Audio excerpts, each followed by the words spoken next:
예, 오늘 제12차 미래노동개혁 포럼 주제로서 정년 연장의 쟁점과 과제라는 그런 제목으로 쟁점이 되고 있는 재고용계약, 정년 연장, 연금 관계 등을 우리가 좀 살펴본 텐데요.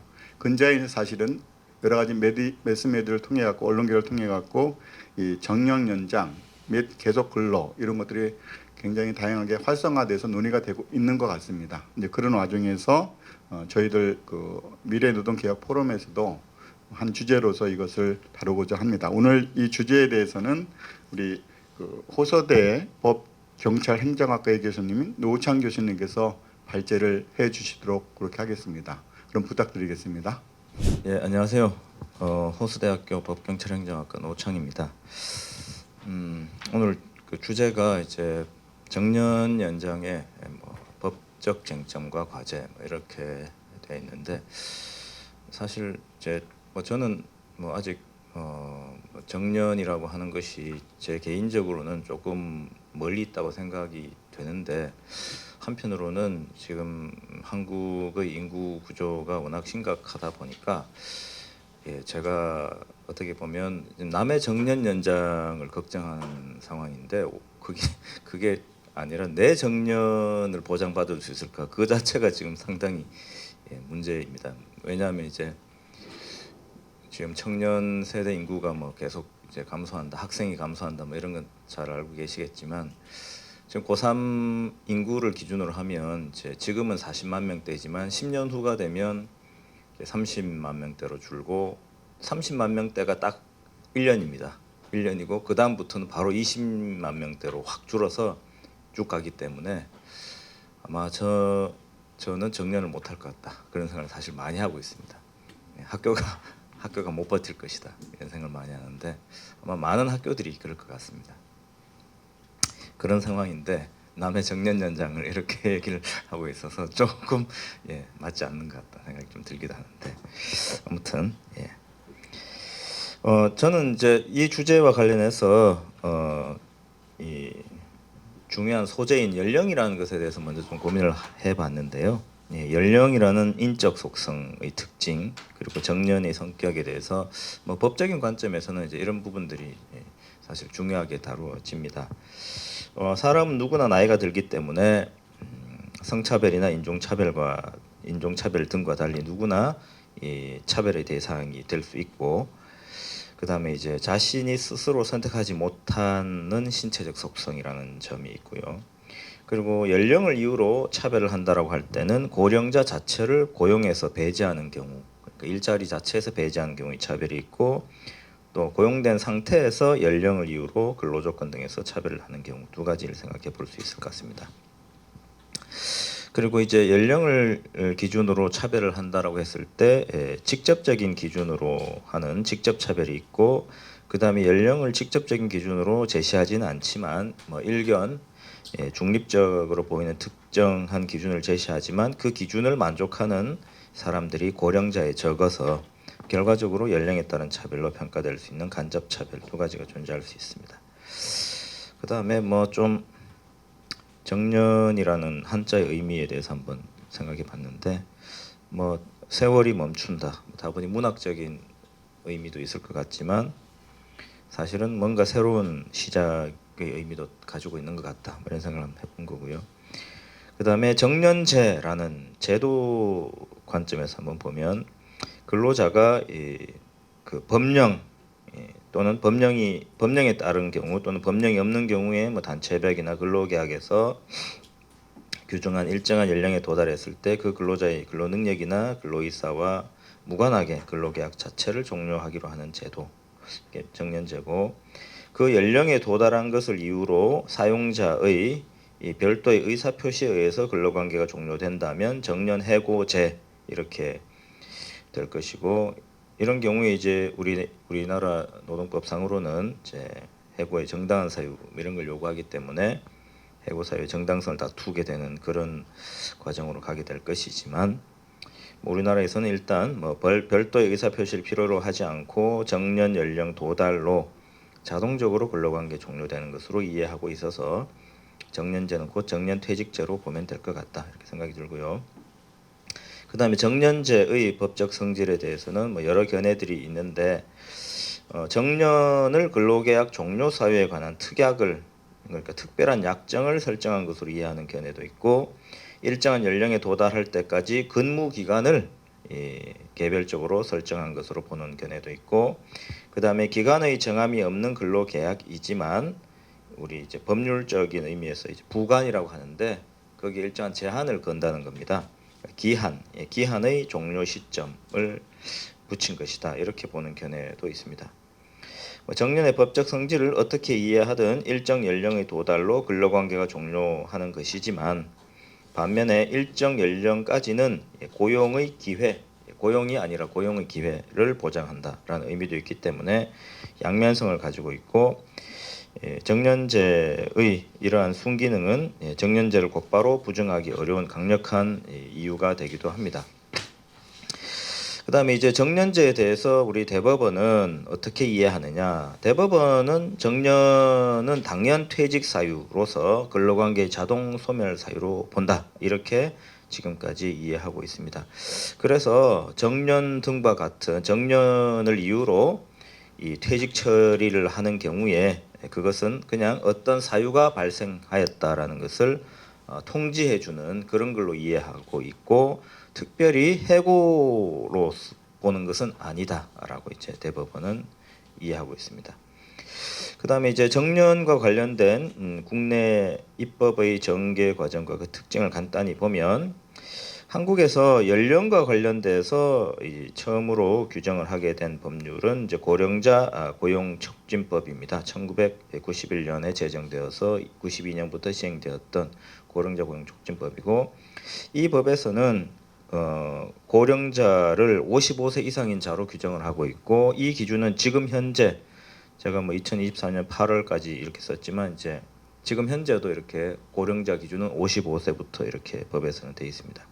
그리고 이제 이 당시 법에서 이 법 19조에서 이제 사업주가 근로자의 정년을 정하는 경우 60세 이상이 되도록 노력해야 된다. 이런 의무 규정을 두게 됩니다. 그래서 정년이란 표현을 이제 법률에서 이제 최초로 이렇게 쓰게 되면서 정년제라고 하는 제도 자체를 법적으로 인정하게 되었다. 이렇게 확인할 수가 있습니다. 그 다음에 이제 2002년 개정인데요. 2002년 개정 때는 고령자 고용촉진법에서 연령차별 금지 조항이 도입이 됩니다. 그리고 또 정년 퇴직자를 재고용할 수 있는 지원 근거를 이제 명시를 하게 됩니다. 뭐 사실 이제 정년이라고 하는 것 자체는 어떤 특정 연령을 기준으로 해서 그 이후에는 이제 노동시장에서 이제 퇴장하는 것을 의미하기 때문에 한편으로는 이제 차별이다, 연령 차별이다라고 이렇게 이제 항상 이해가 될 수 있는 부분이기 때문에 이렇게 고령자 고용촉진법에서 연령 차별 금지 조항이 들어오게 되는 것입니다. 그리고 이제 이 2002년 개정 때 연령 차별 금지가 도입된 것은 이제 고령자 고용이 이 고령자의 노동시장 참여를 보장한다라는 측면 하나의 측면과 그리고 노동시장 안에서 차별을 받지 않도록 한다라는 이 두 가지 이 축으로 구성된다는 점을 이제 인정하는 그런 의미가 되겠습니다. 그리고 이제 연령 차별 하지 마라, 뭐 금지만 명시를 하였고 구제 제도나 시정 제도는 이 당시에는 도입되지 않았었습니다. 그러다가 이제 2008년이 되면서 법률의 명칭을 바꿉니다. 그 정책의 기조를 고령자에 대한 고용 촉진 중심에서 고용상 연령을 이유로 하는 차별 관행을 해소하기 위한 부분도 같이 강조를 하게 되면서 법률의 명칭을 고용상 연령 차별 금지 및 고령자 고용 촉진에 관한 법률, 뭐 약칭으로 뭐 고령자 고용법 뭐 이렇게 법률 명칭을 바꾸게 되었고 그리고 이제 이때 개정되면서 모집부터 해고에 이르기까지 고용의 전 단계에 걸쳐서 연령 차별 금지한다. 뭐 이런 거 이외에도 연령 차별 행위로 인한 구제 방법으로 이 국가인권위원회에 대한 진정 그리고 국가인권위원회로부터의 권고 그리고 권고를 불이행하는 경우에 노동부의 이 시정명령 뭐 이런 식의 구제 제도를 도입하게 됩니다. 예. 그런데 이제 이때 연령차별 금지와 관련해서 뭐 중요한 특징은 이제 그 4페이지에 있는 이제 제일 위에 박스인데 보면 연령을 이유로 차별하지 마라라고 하는 직접 차별 금지 명시를 하게 되고 2항에서 연령 외의 기준을 적용하여 특정 연령 집단에 특히 불리한 결과를 초래하는 경우에도 역시 연령 차별로 본다 해가지고 간접 차별도 명시를 하게 되었다는 중요한 특징이 있고 그 다음에 이제 연령 차별 금지로 보지 않는 예외 사유를 이제 넓게 규정을 하고 그 다음에 이제 시정 명령 제도를 도입을 하긴 했는데 이런 개정과 관련해서는 뭐 차별 금지 원칙에 더해서 구제 제도까지 도입됐다라는 측면에서 이제 고령자 고용 법제가 고령자 고용 촉진과 연령 차별 금지라는 양대 축으로 확립되었다라는 것을 이제 공식적으로 이제 확인하는 그런 의미를 가지게 되었습니다. 그러나 다만 이제 구제 제도가 뭐 이게 인권위원회를 통한 뭐 이런 것들이 실효성은 별로 없지 않느냐 이런 식의 이제 비판들이 있었습니다. 그 다음에 2013년에 개정이 되면서 이 법이 개정되면서 정년 60세 이상의 이제 의무화가 이제 도입이 됩니다. 60세 이상으로 정년을 정해야 된다. 그리고 만약에 60세 미만으로 정하면 60세로 정한 걸로 보겠다. 이렇게 되었고요. 그리고 이제 사업장 규모에 따라서 이제 2016년까지 약간 3년 정도 유예 기간을 두는 방식을 채택을 했었습니다. 그리고 2019년에 개정이 되면서 이제 그 재취업 지원 서비스에 관한 이제 노력 의무 조항들이 들어오게 됩니다. 그러니까 정년 퇴직 이후에도 여전히 신체 건강한 사람들이 점점 많아지는 그런 시대적 분위기를 고려를 했던 것이죠. 그래서 이제 6페이지에 오시면 이 고령자 고용법의 이 변화 과정에 있어서 입법적 특징을 보면 연령 차별 금지를 이제 직접 차별과 간접 차별로 구분하여 명시하게 되는 단계까지 왔고 그리고 구제 제도를 어느 정도는 마련을 하게 되었다라는 것입니다. 뭐 구제 제도 관련해서는 뭐 이제 법적인 논의는 뭐 지금까지 나온 걸 보면 뭐 노동위원회를 통한 연령 차별에 대한 구제를 뭐 하자. 이런 식의 얘기까지는 있는데 모르겠습니다. 어느 정도까지 될지. 그 다음에 정년에 대해서 입법적으로 정년 제도라는 것을 법적으로 인정을 하고 있습니다. 그리고 이제 정년을 명시한 바 없었다가 명시하게 되고 노력 의무에서 법정 의무로 변화하는 과정을 겪었고 그리고 이제 60세를 이제 의무화하게 되었습니다. 그리고 60세까지는 정년 보장한다. 법으로 이제 확인되는 사항이고 60세 이후에는 정년을 연장하게 만드는 강제력은 아직은 없습니다. 그 다음에 우리 법의 중요한 맹점일 수도 있는데 국민연금 수급 연령과의 연계에 대해서는 입법적으로 한 번도 언급된 바가 없습니다.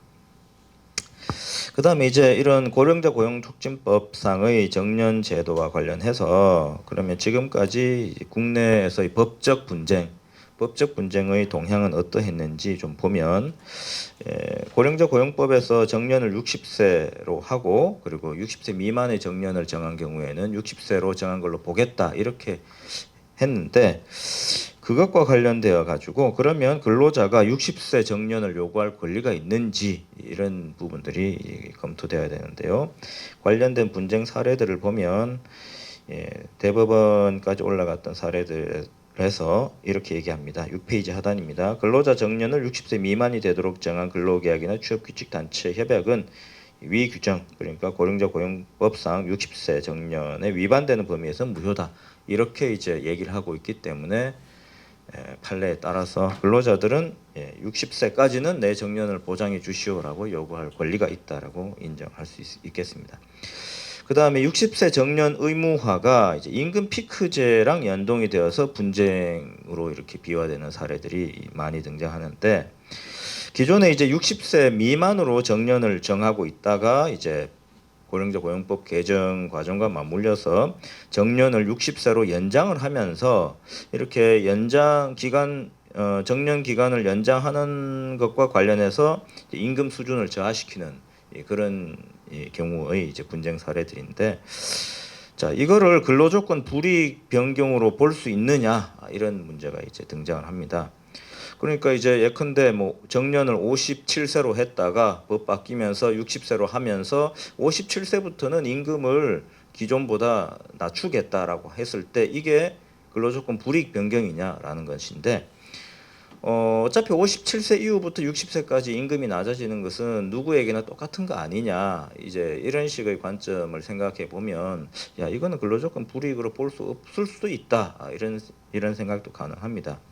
그래서 이제 뭐 그렇게 근로조건 불이익으로 볼 수 없다는 견해를 제시한 분도 계시고 다만 이제 좀 더 생각해 볼 지점들은 이런 건데요. 기존의 정년을 예컨대 뭐 57세다 뭐 이런 식의 기존의 정년을 법정 정년 60세에 맞춰서 연장하더라도 자 기존 정년 그러니까 57세 되기 전부터 임금을 감액하는 경우라면 정년 연장으로 발생하는 이익과 기존 정년이 되기도 전부터 감액으로 인하여 발생하는 불이익을 비교해서 근로자에게 불이익하게 변경되는 것인지 판단을 할 필요가 있을 것이고 이런 경우에는 이제 절차적 요건 우리 근로기준법상으로는 취업규칙 불이익 변경에서의 절차적 변경 요건, 절차적 요건 이런 것들이 구비되어야 할 것입니다. 이 경우 이 연령 차별이 되느냐 여부는 이제 구체적 상황에 따라 달리 판단될 필요가 있고 연령 차별이 된다고 하더라도 합리적 이유가 있느냐 여부 또한 별개로 판단돼야 할 쟁점들이 될 것이라고 생각됩니다.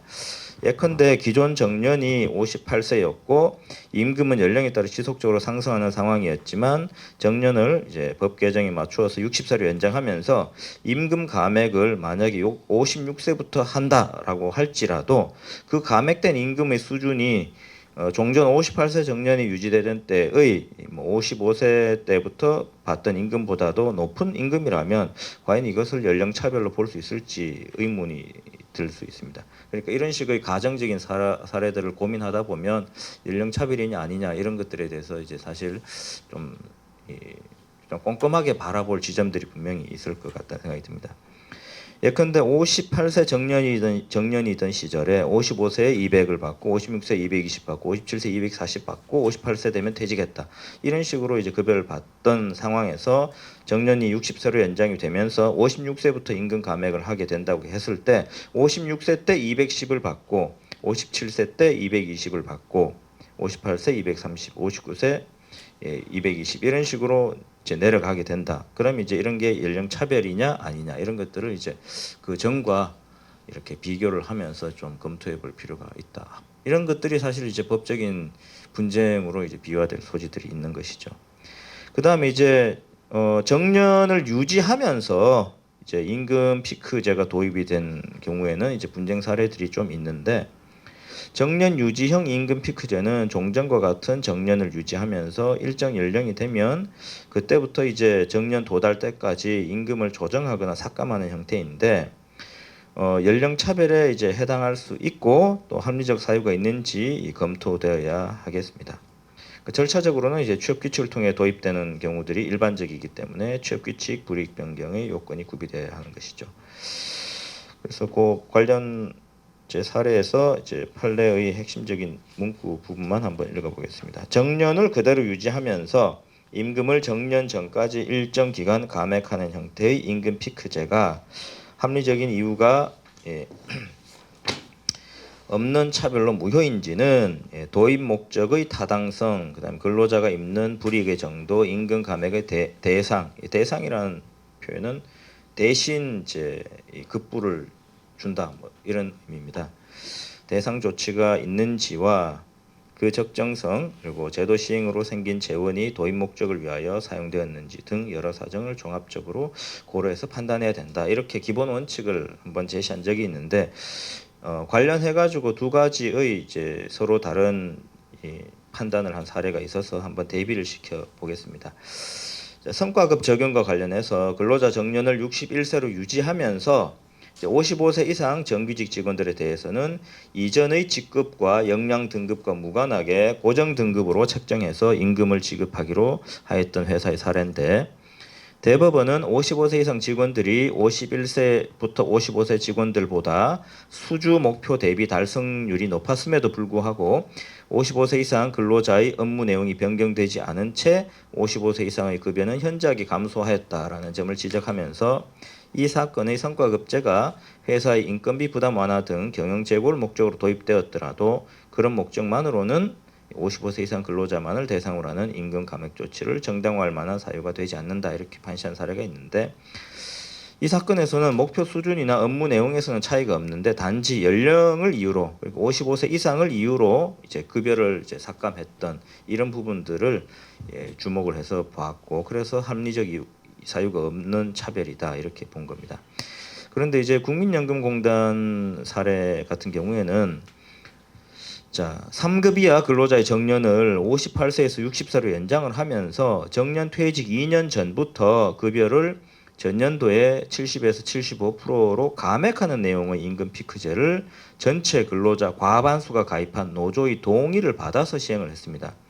그러면서 이제 청년 일자리 창출이라는 임금 피크제의 목적에 맞게 별도 정원으로 상당한 인원을 새롭게 채용을 한 상황입니다.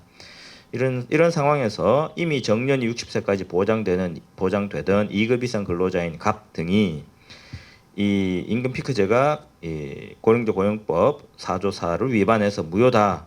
그리고 연령차별 금지 조항을 위반해서 무효다라고 주장하면서 감액된 임금을 청구를 했던 것입니다.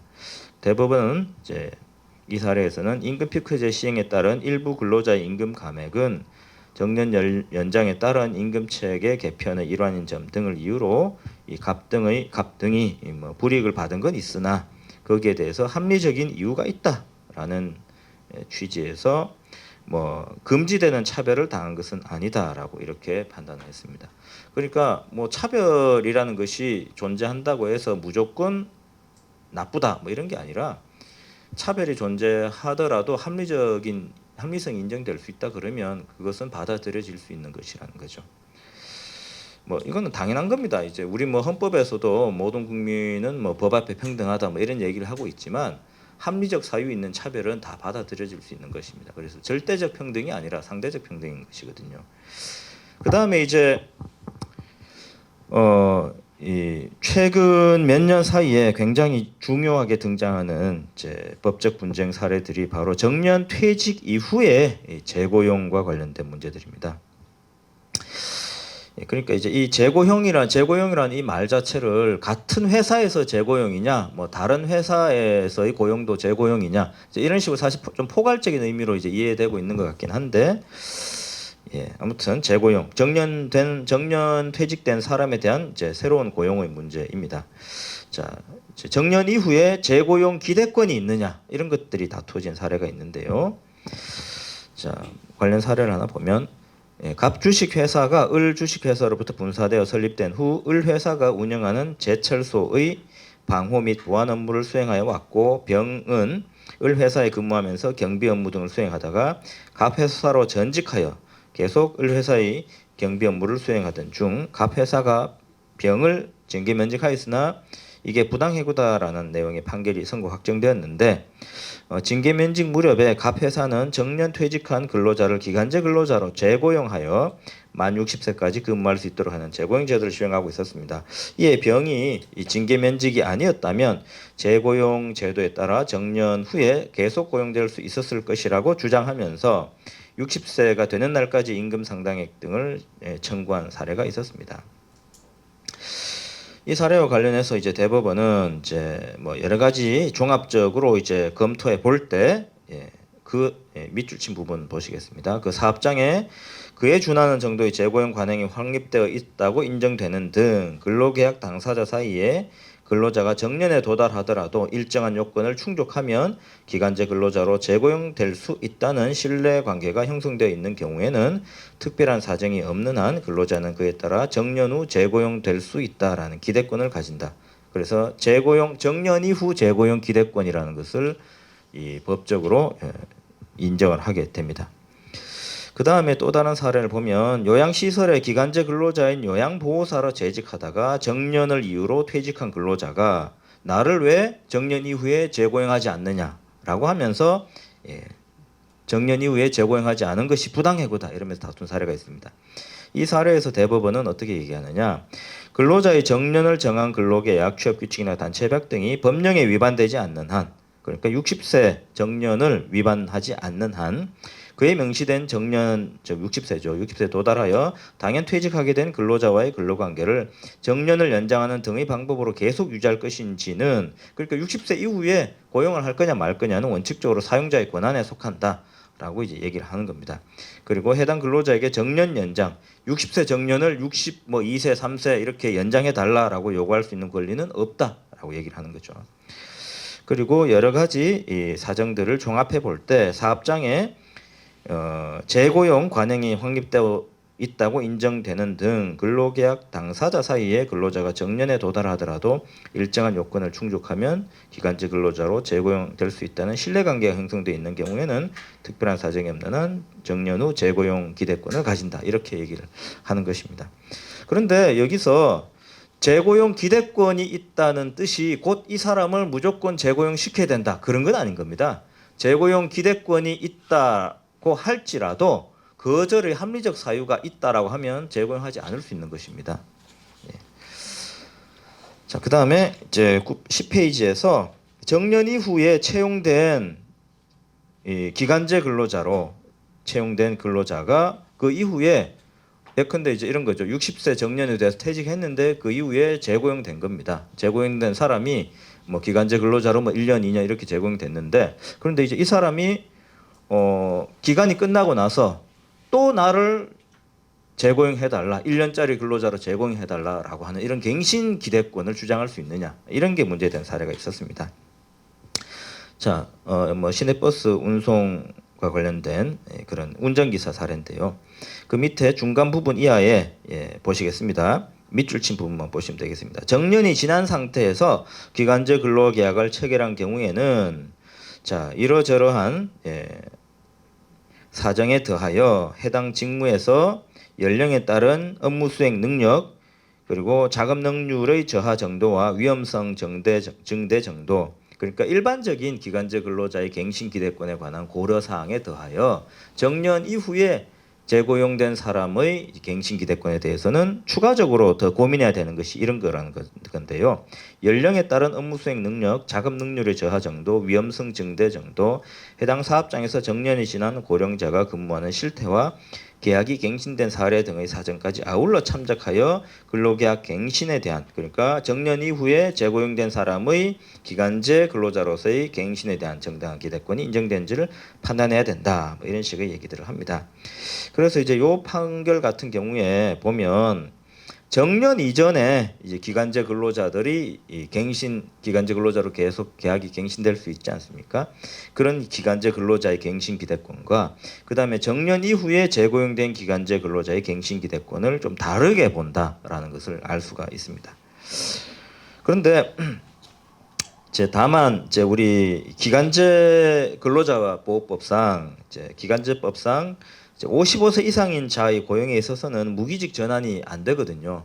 그래서 그냥 기간제로 계속 고용을 할 수 있는데 그래서 연령 차별을 법적으로 인정하고 있기 때문에 이제 기간제 근로자의 갱신 기대권의 인정 여부에 대한 차별적 취급은 단순히 정년 이전 고용이냐 정년 이후 고용이냐가 아니라 55세 이전의 기간제 근로자냐 55세에서 60세 사이의 기간제 근로자냐 60세 이후에 이제 정년 이후에 재고용된 근로자의 이제 갱신 기간제 근로자로서의 갱신 기대권이냐 이렇게 세분화될 가능성이 있어 보인다 이렇게 생각이 듭니다.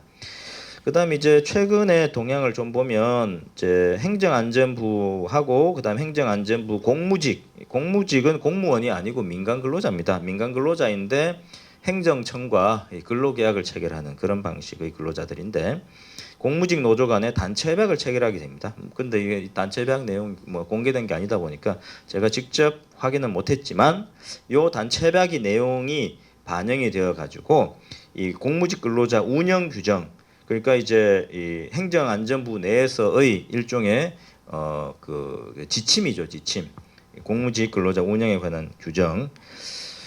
요게 이제 개정이 되면서 이 운영 규정들은 다 이제 공개되도록 돼 있는 것인데 요 규정에서 정년 조항을 이제 변경을 하는데 이렇게 돼 있습니다. 공무직 정년은 60세로 한다. 그리고 퇴직은 정년이 도래한 해의 12월 31일자로 한다. 이렇게 돼 있고 2항에서 1항에도 불구하고 채용권자는 그러니까 이제 행정청의 담당자죠. 예, 채용권자는 정년이 도래한 해에 별도 심사를 통해 64년생은 63세, 65년생부터 68년생은 64세, 69년생부터는 65세로 이렇게 연장한다. 이런 내용이 들어 있습니다. 자, 여기에 대해서 이제 한번 검토를 해보면 일률적으로 정년 연장을 한 것이 아니고 별도 심사를 통한 연장이라는 것이 핵심입니다. 그래서 정년의 연장이기 때문에 근로조건의 변화는 없을 것으로 보이지만 별도 심사를 통해 통과된 자에 한해서 정년 연장의 혜택을 부여하는 것이어서 심사 기준의 공정성 문제가 발생할 것 같습니다. 정년 연장의 효과가 3년, 4년, 5년 이렇게 출생 연도가 뒤로 갈수록 커져서 향후 심사를 통과하지 못하여 정년 연장의 효과를 누리지 못하는 근로자의 반발이 매우 커질 것으로 예상됩니다. 그래서 69년생부터는 60세에 퇴직되거나 아니면은 심사 거쳐서 65세로 연장되거나 최대 차이가 5년까지 나기 때문에 굉장히 반발이 커질 것이다. 그런 생각이 좀 듭니다. 자, 동시에 운영 규정상 정년 연장 기대권이 인정되는 상황이어서 그러니까 이미 이제 규정에서 이렇게 이제 하고 있기 때문에 정년 연장 기대권은 인정되는 상황이 됩니다. 정년 연장을 거부하게 되면 관련 쟁송에서 거부의 합리적 사유를 행정안전부 측에서 증명을 해야 되고 증명을 못할 때는 부당해고로 인정이 됩니다. 그래서 행정안전부 측에서는 이렇게 이 정년 연장을 거절하는 사람들에 대해서는 기본적으로 이제 이 별도 심사라는 이 부분을 굉장히 꼼꼼하게 만들어서 공정성 시비를 원천적으로 이제 차단을 해야 되고 그리고 심사도 이 다중 심사 이런 걸 통해 가지고 이 정년 연장이 안 되는 공무직 근로자의 어떤 그 수용성 제고 이런 것들이 굉장히 중요하게 앞으로 부각이 될 것입니다. 그냥 이 조문 딱 본 순간 앞으로 엄청 많은 분쟁이 생길 것이다 이런 생각이 들었습니다. 그 다음에 경총이 제안한 재고용 특별 법안이 있는데요. 뭐 제안 내용은 이렇습니다. 정년 연장, 정년 폐지는 기존 법 하에서 그러니까 고령자 고용법이죠. 요 하에서 노사 자율의 영역으로 남겨두고 재고용 활성화를 위해서 60세 이후 고령자 재고용에 관한 특별법 제정을 제안을 한 바 있습니다. 요 내용은 뭐 그냥 표로 정리된 거 보시면 되고요. 그래서 요 검토를 한번 해보니까 특별 법안은 정년 연장이 아니고 기업에게 정년 퇴직자에 대한 재고용의 재량 및 정년 후 재고용자에 대한 근로조건의 자율적인 결정권을 부여하는 것을 핵심으로 하고 있습니다. 그래서 이제 노사 합의에 따른 정년 연장 또는 정년 폐지는 기업 내 사정에 따라 얼마든지 가능할 수 있으므로 위 특별 법안과 병존이 이론상으로는 가능한데 다만 노동시장에서 기업은 대체로 위 특별 법안의 내용을 추수하는 경향성이 등장할 것으로 예상이 됩니다. 기업은 위 특별법에 의지하여 정년 연장이나 폐지 방향보다는 정년 후 선택적 재고용의 방향으로 인력 충원을 하게 될 것으로 예상이 됩니다. 뭐 마지막으로 이제 정리 및 검토인데 우리 입법상 정년제에 있어서 연령 차별 금지가 명시된 바탕에서 노력 의무에서 법정 의무화의 과정을 거쳤다는 점이 특징이고 다만 이제 정년 연장이 연금과 전혀 연계되지 못했다는 점에서 큰 한계가 있습니다. 그 다음에 이제 우리나라의 경우에 이 기대권이라는 아주 독특한 법리가 노동 영역에서 형성되어 있는데 원래 이 기대권이라는 것은 민법에서 물권법에서 인정되는 아주 예외적으로 인정되는 것인데 뭐냐면 이런 겁니다. 우리나라는 소유권, 부동산 소유권을 취득하려면 반드시 등기를 해야 되는데 예컨대 이런 겁니다. 양 당사자 사이에 매매 계약이 체결이 되고 대금도 지급이 되고 그 다음에 이제 이 양수인이 그 부동산을 점유하여 사용하고 있는데 아직 등기를 어떤 사유에 의해서든 등기를 아직 넘겨받지 못한 겁니다. 이런 경우에 인정되는 것이 기대권입니다. 그 소유권에 대한 기대권. 뭐 어쨌든 이미 대금도 치루었고 내가 점유해서 쓰고 있기 때문에 당연히 등기를 이전 받아야 되는 건데 요 경우에 이제 인정되는 권리가 이제 기대권인데 그런데 우리나라에서는 노동 영역에서 독특하게 이 기대권 법리가 형성이 되어 있습니다. 그래서 기간제 근로자의 갱신 기대권, 무기직 전환 기대권, 정년 이후 재고용 기대권, 정년 이후 기간제 근로자의 갱신 기대권, 그 다음에 이제 그 뭐 아파트 관리 이런 데서 특히 하청 업체들이 그 위탁 업체들이 이제 변경되면서 고용 승계되는 경우들이 많잖아요. 그런 경우에 고용 승계 기대권 등 노동 영역에서 다양하게 이 기대권 법리가 활용이 되고 있습니다. 물론 이제 기대권이라는 공통된 용어가 사용되고 있다고 할지라도 그 의미의 맥락이 동일하다고 보기는 어려울 수 있습니다. 노동 영역에서 기대권이 다투어지는 경우 첫째 기대권이 존재하는지, 둘째 기대권이 존재한다고 했을 때 갱신, 전환, 재고용, 승계 등의 거절에 대한 합리적 이유가 있는지가 쟁점이 되고요. 이 경우 기대권의 존재는 근로자가 증명을 하는 것이고 거절에 대한 합리적 사유의 존재는 사용자가 증명을 합니다. 그 다음에 이제 만약 우리나라에서 정년 연장이라는 정책적 과제 이행 단계에서 일본식의 정년 이후 계속 고용 제도를 도입하게 된다면 법률에 정년 이후 계속 고용 노력이든 또는 정년 이후 계속 고용 의무든 어떤 식으로든지 계속 고용에 관한 언급이 이 법률에 규정이 되게 된다면 현재 판례로 인정되고 있는 정년 이후 재고용 기대권이라든가 또는 정년 이후 재고용된 기간제 근로자의 갱신 기대권은 현재 상태보다 강화될 것으로 보입니다. 명칭이 무엇이 되든 계속 고용권이든 계속 고용 기대권이든 재고용 기대권이든 그 존재는 당연히 추정이 되는 것으로 해석될 가능성이 매우 높아질 것으로 보이고 고용관계를 원치 않는 사용자 측에서 그러한 권리의 부존재를 증명해야 되는 것으로 되지 않을까 전망이 됩니다. 즉 권리의 존재에 대해서 근로자의 증명 책임의 부담이 사라지고 사용자가 그 부존재의 증명이나 거절의 합리적 사유를 모두 증명해야 되는 방향으로 전개될 것으로 사료되며 이는 사실상 정년 연장의 효과와 연결될 가능성이 커질 것이다 이렇게 생각이 들고요.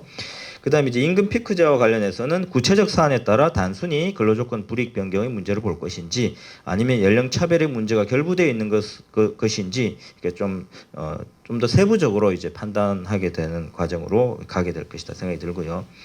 그 다음에 이제 입법적 측면에서 개선 과제로는 현재의 법적 정년과 연금 수급 연령 간의 차이가 큰 문제를 해결할 필요가 있다는 것인데 연령이 아니고 못합니다. 연금 수급 연령이 단계적으로 점차 높아지고 있으므로 노후 소득 공백을 해소하고 고령자의 생존권 보장을 위해서는 정년 연령을 연금 수급 연령에 맞춰서 단계적으로 높여가는 것이 필요하다고 봅니다. 주요 국가들의 추세를 보아도 그러하고 또 이러한 국가들이 한국보다 고령화를 먼저 경험하였고 또 그에 대해 먼저 고민하고 대응해 왔다는 점을 고려할 필요가 있습니다. 또한 현재 고령자 고용법상 고령자 기준은 55세고 기간제법상 무기직 전환이 요구되지 않는 연령은 55세 고용부터인데 그런데 정년은 또 60세로 의무화되어 있으므로 55세 이상 근로자에 대해서는 무기직 전환이 요구되지 않는 이런 상황이 정년 60세 의무화 효과가 반감되는 그런 면들을 이제 낳는 것 같습니다. 그래서 고령자 고용법상 고령자 연령을 60세로 높이는 것이 필요하지 않는가 이런 생각도 들고요. 한편 이제 연금 수급 연령에 맞춰서 정년을 연장해 가는 입법적 과정은 처음부터 법적으로 연장된 정년을 의무화하는 방식도 가능할 수 있고 아니면 이제 일본식의 재고용 혹은 계속고용 방식을 과도기적 조치로 도입하여 사회적 분위기 조성을 먼저 하고 후에 의무화하는 방식으로 진행하는 경로도 가능할 것 같습니다. 그런데 이제 전자의 과정이든 후자의 과정이든 기업 현장에서는 임금 기타 근로조건 저하의 문제가 발생할 가능성이 높고 이 과정은 현재처럼 임금 피크제 실시 형태로 확대될 가능성도 있고 또 동일 사업장 혹은 타 사업장의 재고용 혹은 동일 사업장에서의 계속고용 형태로 등장할 가능성도 있습니다. 임금 기타 근로조건의 감축이 발생하지 않는 것이 가장 이상적이겠으나 이렇게 되기는 어렵겠죠. 그래서 감축의 합리적인 한도는 어디까지일지 그리고 감축의 절차적 적법성은 어떻게 확보할 것인지 논의가 필요하고 더 나아가 그러한 요건과 절차와 관련된 법제화가 필요한 것인지 아니면 현행법 하에서 취업규칙 불이익 변경의 그런 요건을 통해서 충분히 가능한 것인지 논의들이 필요합니다. 그 이하에서는 제가 이제 뭐 미국, EU 국가들 그 다음에 이제 일본의 이제 정년 관련된 그런 내용들을 쭉 참고 자료로 정리해서 넣어둔 것입니다. 발전은 여기까지 하겠습니다. 안녕하세요. 오늘 정년 연장 관련해서 이제 토론자로 참여하게 돼서 그래서 굉장히 저 자신도 다시 한번 들여다볼 기회가 있어서 좋은 것 같습니다. 저는 한국보건사연구원 이제 명예연구위원으로 있고요. 또 연금 쪽 관련해서 지금 많은 논쟁에 참여를 하고 있습니다. 매주 제가 월요일자 고정 칼럼을 쓰면서 이 연금 문제 관련해서 굉장히 이제 이슈 레이징, 이슈 파이팅을 하고 있습니다. 시간이 한 7분 정도 저희 주시나 해서 지금 마음은 좀 급해지는데 저희 우리 박수영 교수님도 계시는데 저희가 작년 7월인가부터 올 2월까지 대통령 소속 경사노위 초고령사회 계속고용 연구에서 굉장히 많은 걸 들여다봤습니다.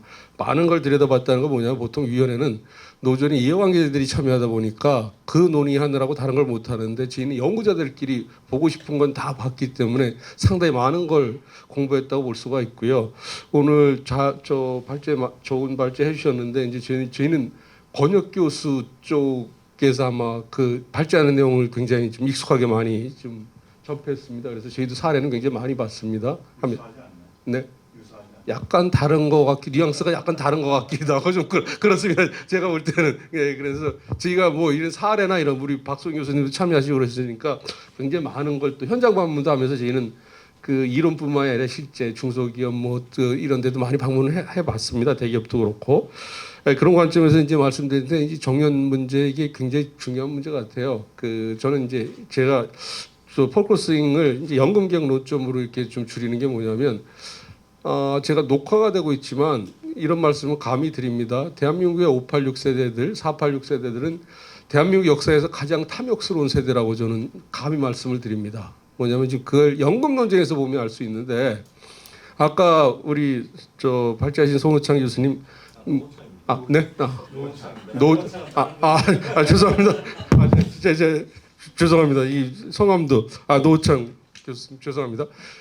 그 아까 그 자신의 정년이 좀 걱정된다 그러지 않습니까? 이제 그런데 저 40명 있다가 이제 10년 뒤에 30만 명, 그다음에 20만 명대로 줄어든다 그러잖아요. 지금 우리 TFR이 0.7이고 제가 저 몇 주 전에 대만 갔다 왔는데 거기가 우리하고 좀 비슷하게 낮더라고요. 근데 이게 25만 명이 안 되고 한 22만 명, 23만 명 태어나는 세대 아닙니까? 근데 우리 연금 제도라는 건 낸 거 대비 2배 이상을 더 받고 있어요. 그러고 지금 앞으로 태어날 세대들이 부양해야 될 이제 저희 같은 세대들이 앞으로 20년은 평균적으로 더 살 거 아닙니까? 그러다 보니까 70만 명에서 100만 명 태어난 세대를 부양을 해야 되는데 연금 개혁하라 그랬더니 보험료 조금 올리는 조건으로 참고로 말씀드리면 다른 나라는 우리 수준의 연금을 받으면서 우리보다 2배 이상을 부담합니다. 근데 26년 동안 보험료를 1%포인트도 못 올리고 있다가 연금 개혁한다 그러면서 연금 지급률을 더 높이겠다는 거예요. 제가 가장 탐욕스러운 세대라는 게 뭐냐면 그게 다른 나라는 제도 균형을 이미 맞춰놨고 우리보다 2배를 더 내는데도 연금 받는 액수는 우리보다 적습니다. 그리고 인구 구조가 우리처럼 이렇게 나쁘지는 않아요. 그럼에도 불구하고 26년 동안 보험료 다 1%포인트도 못 올린 나라에서 뭐 한다 그러면서 뭐 정치권에서도 다 이러는 게 뭐냐면 국민적 수용성 확보 차원에서 연금 지급률을 더 높이겠다는 거예요. 이게 말이 됩니까? 국제적인 조롱거리지. 근데 그게 빌미가 되는 게 지금 정년 문제하고 엮여 있다는 겁니다. 우리 연금 소득 대체율이 지금 현재 42%거든요. 근데 40년 가입 기준입니다. 다른 나라 독일은 45년 가입 기준이에요. 근데 무슨 문제 제기를 하냐면 앞으로 50년 뒤에도 국민연금 가입자들의 평균 예상 가입 기간이 27년, 28년밖에 안 되니 소득 대체율이 40%가 아니라 30%도 안 된다. 이거 갖고 못 먹고 살겠으니 소득 대체율도 올려 달라는 게 지금 그렇게 많은 그 인력과 사회적 관심을 유발하면서 지난 5월달에 야당 대표가 영수회담 하자 그러고 전 김신표 국회의장이 대통령하고 통과시키라고 그랬던 게 바로 그거예요. 보험료 3~4% 올릴 테니 연금 지급률을 예를 들면 10%포인트까지 더 올리자는 게 공론화위원회 논의 결과입니다. 이게 얼마나 끔찍하냐면 제가 여기다 써놨어요. 이거 녹화를 해야 되니까 기록으로 남겨야 되니까 이 친구들이 역사적인 굉장히 아주 중대한 과오를 저질렀습니다. 거의 삼선 의원 표현에 따르면 범죄 행위에 해당될 수 있는 일을 했다는 거예요. 이건 뭐냐면 보건복지부가 자료를 제출한 게 있습니다. 그 시민대표단이 이제 과반이 찬성했던 게 지금 소득 대체율이 40%로 2028년 떨어지는데 그걸 50%로 10%포인트를 더 올리면서 보험료는 4%포인트를 더 올리겠다는 거예요. 이제 그러면 이게 무슨 일이 벌어지냐면 2005년생하고 2035년생의 생애 보험료 부담 차이가 21%포인트가 차이가 납니다. 퍼센트가 아니에요. 포인트 차이가 나요. 근데 우리는 지난 26년 동안 보험료 부담한 게 9%예요. 자기들이 26년 동안 단 1%포인트도 못 올리면서 불과 30년 태어난 시점 차이로 생애보험료가 21%포인트 차이 나는 걸 보건복지부가 제출한 자료를 삭제하고 처음 있던 자료에서 삭제하고 다시 인쇄하고 시민대표단이 공부를 하도록 하겠어요. 더 중요한 게 있습니다. 2035년생 같은 경우는 이 부가방식 보험료 그러니까 2078년에 이게 43.2%까지 올라가요. 이 자료도 복지부가 제출했는데 처음에 인쇄한 자료에는 있던 거 이 자료를 빼고 다시 인쇄하고 시민대표단을 학습시켰어요. 그러면서 이제 시민대표단 500명이 소득대체 50%에 보험료 13% 이걸 50% 이상이 찬성했다고 이걸 무조건 정치권에서는 받으라 그러는 거예요. 이 모든 게 제가 뭐냐면 거의 범죄 행위에 해당되는 이런 일들이 발생했는데 위대한 시민의 선택이니까 무조건 받으라는 게 정치권이나 공적인 강화 국민행동 쪽의 주장인데 이 모든 게 정년 연장하고 관련돼 있다는 거죠. 여기서 이제 그 우리 교수님 말씀 안 하셨는데 이제 제일 중요한 게 의무 납입 연령이라는 게 있습니다. 국민연금에서는 의무 납입 연령이라는 게 뭐냐면 사용자가 회사에 다닐 때 사용자가 보험료 50%를 대주는 연령이 의무 납입 연령이에요.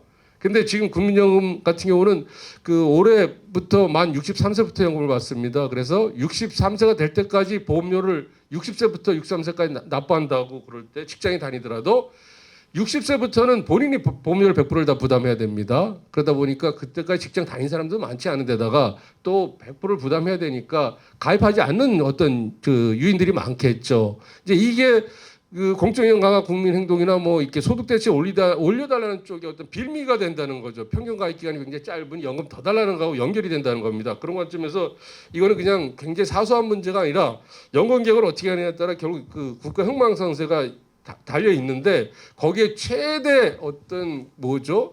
아주 우리 국민연금제도를 흔드는 근간이 되는 게 이게 정년 문제라는 거죠. 그래서 이제 정년 문제가 뭐 저 같은 경우는 시간이 없으니까 이제 마무리 단계로 들어가면 지금 우리가 노인 빈곤율이 OECD 연국 중에서 제일 높다 이런 부분하고 뭐 다른 그 노숙 보장 제도도 잘 안 돼 있다 이런 얘기는 굉장히 많이 하지만 불편한 진실에 대해서는 우리 사회가 별로 얘기를 안 해요. 이해관계자들도. OECD가 지난 20년 동안 우리나라에서 가장 공부한 건 뭐냐면 한국은 레이버 마켓의 듀얼리즘이라는 거 이게 있거든요. 이중 구조. 그러니까 정규직 비정규직 뭐 등등 대기업 중소기업 차이에 엄청난 임금 격차, 사회보장 혜택 차이가 있다는 겁니다. 그런데 지금 그리고 또 하나는 저 OECD에서 권고하는 게 뭐냐면 연공서열 임금 체계 폐지하라는 거예요. 근데 이 얘기는 아무것도 안 하고 정년 연장 얘기만 한다는 거죠. 그래서 저는 이제 굉장히 강하게 말씀드릴 수 있는 게 얘기를 하려고 하면 똑같이 얘기를 하라는 거예요. 그다음에 평균 가입 기간도 27년밖에 안 된다는 거 여기는 안 써놨지만 저희가 국민연금 데이터베이스를 갖고 분석해 보면 소득 제일 낮은 1분위하고 소득이 제일 높은 10분위는 이미 1970년생 기준으로 예상 가입 기간이 엄청난 차이가 납니다. 소득이 제일 낮은 1분위는 예상 가입 기간이 19.3년이 반면에 소득이 제일 높은 10분위는 예상 가입 기간이 33.9년, 34년이 돼요. 근데 지금 법정 의무 납입 연령이 59세거든요. 어떤 식으로 퇴직 후 재고용 등등을 해서 이 사람들이 한 5년 더 연금에 가입할 수 있게 해준다 그러면 소득이 제일 높은 10분위는 예상 가입 기간이 한 39년, 40년을 채우는 겁니다. 그러니까 이런 부분이 굉장히 중요하고 5년만 더 연장시켜도 이건 2022년 OECD 보고서에 나와 있는데 소득 대체율을 한 13%를 더 올릴 수가 있어요. 포인트가 아니라. 그다음에 일본처럼 70세까지 고령자 의무 조치 있잖아요. 고용확보 의무 조치를 하게 되면 10년 늘어나는 거지 않습니까? 그럼 26% 최소한 20% 소득 대체에서 늘어난다는 거죠. 이게 뭐 거의 만국의 길로 갈 어떤 연금하고 굉장히 밀접한 관계가 있다는 면에서 단순히 어떤 법적인 어떤 이런 관점에서 정년 문제가 아닌 우리나라의 어떤 흥망성쇠를 좌지할 수 있다는 측면에서 지금의 정년 연장 문제는 굉장히 심각하고 제가 마무리해야 될 것 같아서 이제 정리를 하면 제가 여러 가지 봤을 때 OECD 공고사항 등등 여러 가지 봤을 때 이 상황에서 무조건 획일적으로 지난 그 2013년인가 5년 정년 연장될 때하고 똑같이 간다 그러면 안 그래도 심각한 어떤 우리나라의 어떤 그 소득 양극화, 노소득 그 양극화 문제가 굉장히 심각하고 또 좋은 직장에 굉장히 경합이 일어나거든요. 젊은 층들이 그 직장 가고 싶어 하는데 5년 연장이 돼 버린다 그러면 5년 동안 취업할 기회 없으면 결국 그 코호트들은 저 좋은 직장 취업할 기회가 굉장히 사라진다고 볼 수밖에 없거든요. 그런 측면에서 봤을 때는 저는 뭐 데피니트리 100% 일본처럼 퇴직 후 재고용 쪽으로 가야 된다고 생각하고 거기에 대해서 이제 나름대로 정부도 노력을 해야 되는 게 사용자도 그 일본처럼 한 자기가 정년 전에 월급의 한 70% 80%는 보장될 수 있는 쪽으로 퇴직 후 재고용을 가야 될 거고 또 사용자 입장에서도 생산성이 유지되는 근로자에 대해서는 무조건 뭐 나이가 들었다고 임금을 삭감하는 쪽으로 가는 것보다는 그 부분에 대해서는 사용자 쪽에서도 좀 전향적인 접근할 필요가 있을 것 같습니다. 결론적으로 말씀드리면 지금 상태에서 아무런 어떤 조치 없이 정년을 연장하는 건 우리 사회의 또 다른 재앙이 될 수 있다. 그러니까 제가 봤을 때는 뭐 이제 연공서열 임금 체계가 폐지된 어느 정도 이제 직무그룹 전환될 수 있는 어떤 사회적 분위기를 구축한다는 차원에서 저는 국민연금 수급 연령이 2033년 되면 65세 되거든요. 그 2033년쯤에 저희가 정년 연장을 좀 본격적으로 논의하는 게 좋을 것 같고 그 전까지는 퇴직 후 재고용으로 의무날별령 5년 연장시키는 쪽으로 우리가 사회적 합의를 도출하는 게 좋을 것 같다 이런 생각합니다. 감사합니다. 예, 안녕하십니까. 고려대학교 고령사회연구원의 특임 교수로 있는 이수영입니다. 오늘 정년 연장의 쟁점과 과제에 노창 교수님 발제문 잘 들었습니다. 관련해서 한 3가지 정도 먼저 말씀드리겠습니다. 처음에 임금 피크제 관련해서 말씀하셨는데요. 그 임금 피크제에 대해서 특히 정년 연장형 임금 피크제가 앞으로 논란이 될 것으로 봅니다. 이 부분에 대해서는 이제 연령 차별에 해당되지 않는다라는 대법원 판례가 있었는데 반면 고등법원에서는 그 정년에 이르기까지 절반에 가까운 임금 삭감을 감수해야 하고 또 이러한 임금 삭감이 근로의 질이나 양과 무관하게 연령을 기준으로 했고 또 사실상 근로자의 퇴출을 목적으로 했으므로 무효다라는 판단이 있습니다. 따라서 앞으로 정년 연장형 임금 피크제 도입 시 그 여러 가지 법적 논란과 불확실성이 커질 수 있습니다. 그리고 임금 피크제는 단기적 처방입니다. 따라서 중장기적으로는 직무와 성과에 따르는 그런 합리적인 임금 차계를 마련하고 또 이에 대해서 근로자의 동의 등 합리적인 절차를 거쳐야 할 것으로 보입니다. 그리고 임금이 하락할 경우에는 그에 상응해서 업무 책임이나 노동 강도, 근로시간 이런 것들이 조정이 돼야 됩니다. 그리고 두 번째 재고용 기대권에 대해서 말씀하셨는데요. 이 재고용 기대권은 향후 그 고용 연장 또는 계속고용 의무화 법안이 시행될 경우에 기업에서 취업규칙 등의 그 재고용 또는 정년에 대해서 규정을 둘 가능성이 높습니다. 그러면 근로자한테 그 재고용 기대권이 발생할 가능성이 크고요. 그래서 정년에 의해서 그리고 따라서 이에 대해서 논란을 최소화하기 위해서는 특히 재고용 시 정년에 의해서 기존 근로관계가 종료되고 또 새로운 근로관계가 성립된다라는 것에 대해서 조금 더 명확하게 할 필요가 있다라고 봅니다. 그리고 그 정년 연장이 제도화될 경우에 지금 행정안전부의 공무직 전년 연장 사례에서 보듯이 별도 심사를 통해서 대상자를 선정하려면 그 대상자 선정이나 평가 기준에 대해서 그 명확하게 정하고 그다음에 노사가 합의하고 준수하는 것이 법적 논란을 줄일 수 있습니다. 그러지 않으면 법원에서 부당해고로 판단될 그런 가능성이 매우 높습니다. 세 번째로는 법적 정년과 연금 수급 연령과의 일치인데요. 지금 2033년에 현재의 법적 정년 60세와 또 5년의 격차가 발생하게 됩니다. 그래서 따라서 소득 크레바스가 발생해서 고용 연장의 필요성에 대해서 여러 가지 얘기가 나오고 있는데요. 그 정년 연장은 기업을 둘러싼 환경 변화에 대해서 대응하기 쉽지 않습니다. 그리고 연장된 정년까지 해고가 어렵고 임금 조정도 경직돼서 그 연공성 임금 체계를 갖고 있던 일본이나 싱가포르도 모두 재고용 제도를 먼저 선택을 했습니다. 일본의 경우에 정년이 65세라고 하는데 정년 65세가 아닙니다. 정년은 60세로 정했고 재고용 연령만 65세로 정했습니다. 그리고 싱가포르도 정년은 1993년에 60세에서 2030년에 65세로 올립니다. 그래서 연금 수급 연령과의 일치는 재고용 의무화를 통해서 맞췄습니다. 따라서 우리나라도 앞으로 특히 우리나라는 일본이나 싱가포르에 비해서 임금 연공성이 강합니다. 따라서 우리나라 같은 경우에는 재고용 제도를 통해서 연금 수급 연령을 맞추면서 그 정년 상향 조정에 대해서는 상당히 좀 신중하게 접근하고 중장기적으로 접근할 필요가 있다고 봅니다. 그리고 향후 고용 연장 추진 방향에 대해서 방향만 간단하게 말씀드리겠습니다. 첫 번째는 청년 고용과 상생하는 고용 연장이 이루어져야 합니다. 인위적이고 준비 없는 그런 고용 연장은 좋은 일자리를 중심으로 청년 고용 감소 효과가 나타날 수 있습니다. 따라서 청년 고용을 대체하지 않는 그러한 상생 고용 방안을 마련해야 합니다. 국가적으로 보면 청장년 인력이 앞으로 늘어나는 노인을 부양해야 하므로 청년들에게 좋은 일자리에 대한 우선 고용 기회가 주어져야 한다고 봅니다. 그리고 경제 전체에서는 중소기업에서 현재 일자리가 부족하기 때문에 지금 인력 부족 현상이 발생하기 때문에 국가 전체에서는 고령 인력과 청년 인력과 대체 관계가 발생할 가능성이 적습니다.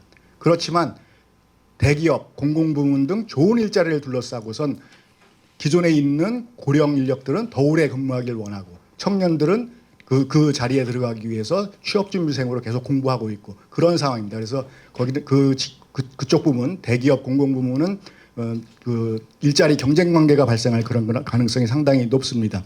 그래서 청년 고용과 상생하는 고용 안정 방안을 마련하는 것이 첫 번째로 중요한 것이다 말씀드릴 수 있습니다.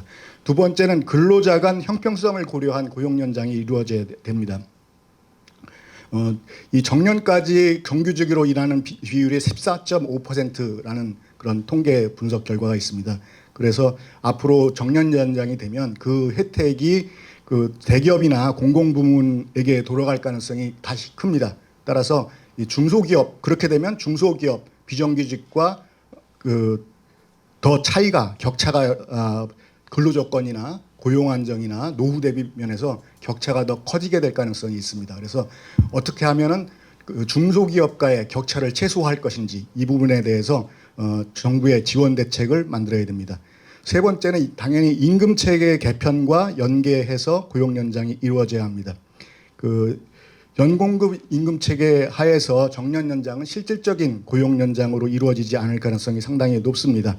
그리고 임금 체계가 개편되어야 근로자가 주된 일자리에서 더 오래 일하면서 정년까지 일할 수 있습니다. 따라서 반드시 임금 체계 개편과 연계되어야 이 실질적으로 근로자가 오래 일할 수 있다라는 것을 말씀드리겠습니다. 네 번째는 기업의 상황을 고려한 다양한 고용 연장 형태가 선택돼야 됩니다.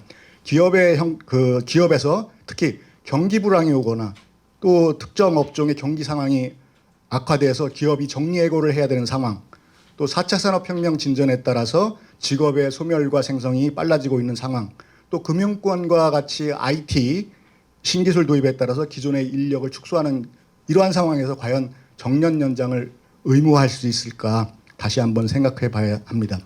따라서 기업이 처한 그런 상황에 따라서 그 향후 고용을 연장할 때는 노사가 기업의 여건에 따라서 재고용, 고용 연장, 재고용, 정년 연장, 정년 퇴직 등 다양한 형태를 선택하도록 할 수 있어야 된다고 봅니다.